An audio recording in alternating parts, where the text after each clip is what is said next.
இவருடைய கல்வியாக இருந்தாலும், வேலை வாய்ப்பாக இருந்தாலும், சுப நிகழ்வுகளாக இருந்தாலும் வெகு நாட்கள் கழித்து இவர்கள் அதனை பார்த்து சமாதானப்படுத்தி கொண்டு ஒரு சந்தோஷம் அடைய வேண்டிய அமைப்பு என்பது ஏற்படுகிறது. இப்போ மீனராசிக்காரர்களுக்கு எல்லாரும் என்ன நினைச்சுக்கிட்டு இருக்கிறாங்க, இப்போ ராசியை விட்டு ராகு வெளில போயிடுச்சு, ராசிக்குள்ளர சனி வந்துச்சு, இது நமக்கு டேமேஜ் தான், ஆனாலும் ப்ராக்ரஸ் இல்லையே, இதுதான் காரணமோ அப்படின்னு நினைச்சுக்கிட்டு இருந்தாங்க. இது மட்டும் கிடையாது.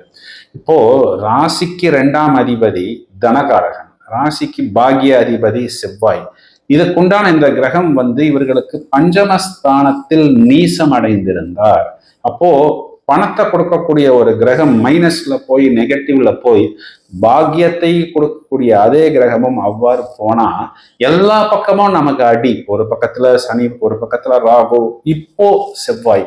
இப்போ சனி ரெட்ராகிரேஷனுக்கு போறது இவர்களுக்கு பிளஸ், ராகு குரு பார்வைக்கு வந்தது பிளஸ், இப்போ பஞ்சம